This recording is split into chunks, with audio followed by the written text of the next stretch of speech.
நீங்களே சொல்லுங்கள் எப்படி என்று நீங்கள் தான் சொல்லணும். என்னவென்று சொல்கிறது, வட்லாப்பம் என்று சொல்கிறதா இல்லாட்டி புடிங் என்று சொல்கிறதா, எதுவாக இருந்தாலும் இப்படி செய்து பாருங்கோ, எப்படி இருக்கும்னு நீங்களே சொல்லுங்க. வணக்கம், இது ரத்னம் கிச்சன் என்டர்டைன்மெண்ட். நான் உங்களுக்காரன். இன்றைக்கு ஒரு சிம்பிளான ஒரு வட்லாப்பம் மாதிரி இந்த மாதிரி முறையில் செய்து பாருங்கோ. அவ்வளோத்துக்கு சும்மா முழுண்டு சூப்பராக இருக்கும். அது எப்படி செய்கிறான்னு பார்க்கலாம் வாங்கோ. சிம்பிளாக இருக்கும், டேஸ்ட்டாகவும் இருக்கும், பிள்ளைகளுக்கு விரும்பம். செய்து பார்ப்போம் வாங்கோ. தேவையான பொருட்களை பார்த்தீங்கன்னு சொன்னால், நான் 6 முட்டை இந்த மாதிரி அடித்து வச்சுருக்கேன், எடுத்து வச்சுருக்கு. அதோட கஜு 60 கிராம் கஜு, அதாவது முந்திரிய பருப்பு, ஏலக்காய் சின்ன கரண்டியில் அரை கரண்டி, கொஞ்சோண்டு உப்பு போடணும், 1/2 லிட்டர் பால், 180 கிராம் சீனி, 180 கிராம் சீனி, ஒரு முட்டைக்கு 30 கிராம் அந்த அளவில் பார்க்கணும். அதே மாதிரி ஒரு முட்டைக்கு 10 கிராம் முந்திரிய பருப்பு, அதாவது கஜு. அப்போ இப்போ எப்படி செய்யறோன்னு பார்ப்போம்.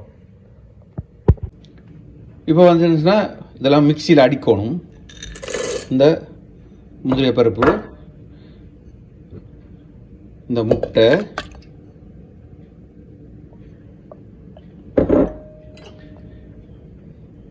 ஏலக்காய்,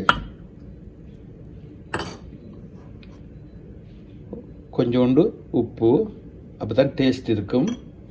அதோட இந்த சீனி. சரியா? இப்போ எல்லாத்தையும் போட்டு மிக்சியில் நல்லா அடித்து எடுத்துகிட்டு வருவோம். இப்போ பார்த்தீங்கன்னா இந்த மாதிரி அடித்து எடுத்தாச்சு. இதை இப்போ வடித்து எடுக்கணும். இப்போ பாலுக்கு இந்த பால் 1/2 லிட்டர் பால் இருக்குது தானே, அதில் சேர்த்து இதை வடிச்சிடுவோம். இந்த கட்டி முட்டி இல்லாமல் இதை வடித்து எடுக்கணும். அதுக்காகத்தான். என்ன சொன்னால், இந்த முந்திரிய பருப்பெல்லாம் அரை உரையாக இருக்கும், திருப்பி இருக்கா அடித்து எடுக்கணும் கொஞ்சோண்டு. அதுக்காகத்தான். பார்த்திங்கன்னா இந்த மீதமுள்ள முந்திரிய பருப்பை இந்த மாதிரி அடிச்சுட்டு இதை வடித்து எடுத்து போட்டு, இது தேவையில்லை. இப்போ வடித்து எடுத்து போட்டு வடிவாக மிக்ஸ் பண்ணி போட்டு எப்படி செய்யறது காமிக்கிறேன். இப்போ பார்த்திங்கன்னா பாலோட இதை வடிவாக எல்லாம் சேர்கிற மாதிரி கலக்கி போட்டு அடுப்பில் தண்ணி வச்சுட்டு, தண்ணிக்கு மேலே தான் இது வைக்க போகிறேன். அதையும் காமிக்கிறேன் வாங்கோ. இப்போ உங்கள்கிட்ட இந்த மாதிரி கப் இருந்துச்சுன்னு சொன்னால், இந்த மாதிரி இதில் லேசாக பட்டர் உள்ளால தடவிட்டு, இப்போ இந்த கரைச்சி வச்சுருக்கிறத பாருங்க. நான் இதில் கரண்டியால் தாராளமாக அளவுக்கு ஏற்ற மாதிரி விடலாம். இப்போ எல்லாத்தையும் விடுவோம். இப்போ பார்த்தீங்கன்னு சொன்னால் இந்த 6ஐயும் ஃபில் பண்ணிட்டேன். இப்போ இதுக்கு நான் அடுப்பில் தண்ணி வச்சுருக்கிறேன். தண்ணி அதுக்கு மேலே அந்த ஸ்டீமரை வச்சுட்டு அதுக்குள்ளே இதை அடுக்குவோம். இப்போ பார்த்தீங்கன்னு சொன்னால் இந்த அடுப்பு தண்ணி வச்சுருக்கேன் பாருங்கோ. தண்ணி வச்சு தண்ணி கொதிச்சிருச்சு. அதுக்கு மேலே இந்த ஸ்டீமரை வச்சுட்டு அதுக்குள்ளே இது எல்லாத்தையும் அடுக்குவோம். பார்த்தீங்கன்னு சொன்னால் இதில் 3 தான் வைக்கலாம். அந்த 3க்கு மேலே மற்ற 3ஐயும் வைக்க போகிறேன். எல்லாத்தையும் வச்சுட்டு காமிக்கிறேன். இப்போ பார்த்தீங்கன்னு சொன்னால் இந்த 6ஐயும் இந்த மாதிரி 3க்கு மேலே 3 அடுக்கிட்டேன். இப்போ இதை மூடி விடுவோம்.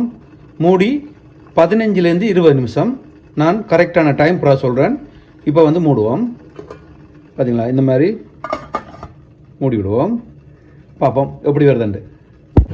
இப்போ பார்த்தீங்கன்னு சொன்னால் சரியாக 20 நிமிஷத்துக்குள்ளே திறக்கிறேன். பார்த்தீங்கன்னு சொன்னால் எல்லாம் பொங்கி வெந்து சூப்பராக இருக்குது. நான் கத்தியால் இப்படி வச்சு பார்த்தேன், ஒன்றும் ஒட்டையில். இப்போ எடுத்துருவோம். எடுத்தால் பாருங்கள், இந்த மாதிரி ஒரு 1/2 மணி நேரம் ஆறட்டும். அதுக்கு பிறகு தான் இதை வெளியில் எடுக்கணும்.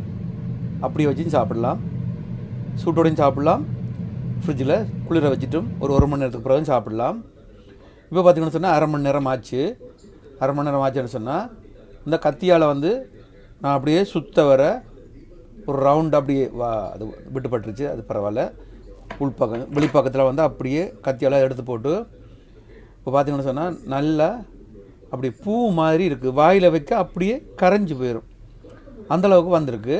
நான் இதை ஒரு சின்ன இந்த மாதிரி பாருங்கோ எப்படி இருக்குன்னு சொல்லி சூப்பராக வந்திருக்கு, அருமையாக வந்திருக்குது, நல்ல சாஃப்டாக இருக்குது. அந்த முட்டையோட வெடுக்குத்தன்மை அது இல்லை. அப்படி வாயில் வைக்க கரைகிற மாதிரி இருக்கும்.